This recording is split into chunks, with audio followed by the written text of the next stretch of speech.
Start.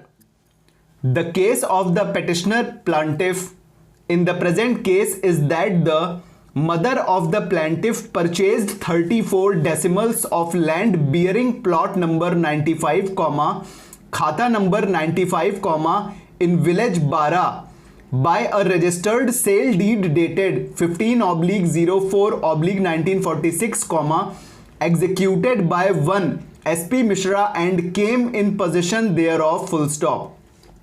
After her death, the land came in possession of her husband and three sons, namely Munna, Jawahar and Ramchandra, full stop. There was a private partition between them in which northern portion of the plot was allotted to the father of Jawahar, southern portion to Ramchandra and middle portion to the petitioner plaintiff, full stop.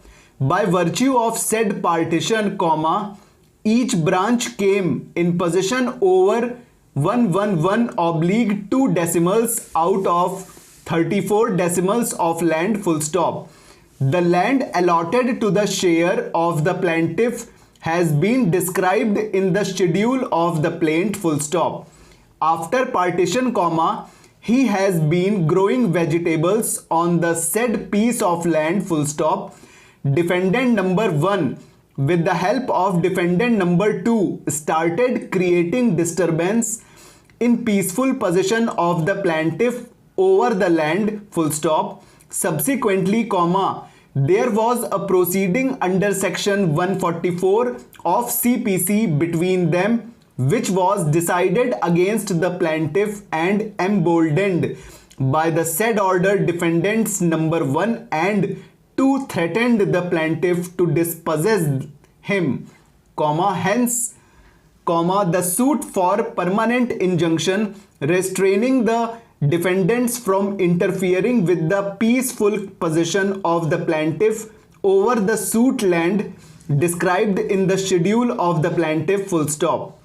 During pendency of suit, the defendant numbers 1 and 2 filed a petition under section 4 of Bihar Consolidation of Holdings and Prevention of Fragmentation Act, 1956, stating therein that a notification under section 3 (1) of the such act has been issued with regard to the village in question, full stop.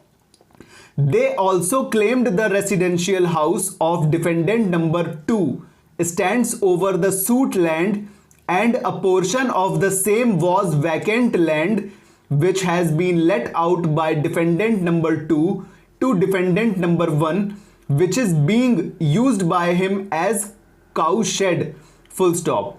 As both the plaintiff and defendants number 1 and 2 claim title and the suit will abate even though the relief has been prayed for injunction only, full stop. The Munsif court, after hearing the parties, came to the conclusion that the court will have to adjudicate the right and interest of plaintiff having regard to the claim of the principal defendants and accordingly, held that the suit stands abated under section 4 (C) of the act, full stop. Para.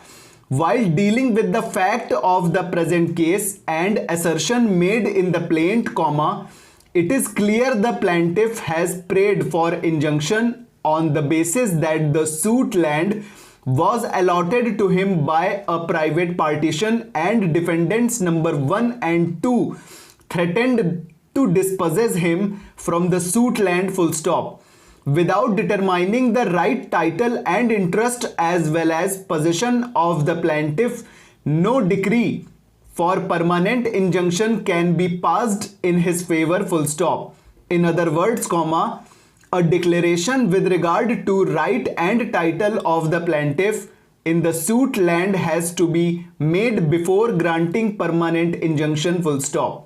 No doubt, in relief clause, the plaintiff has made a prayer only for grant of permanent injunction, but after looking into the allegations made in the plaintiff as a whole, comma, it is clear that he cannot get relief of injunction unless there is adjudication with regard to his right, title and interest as well as possession over the land, full stop.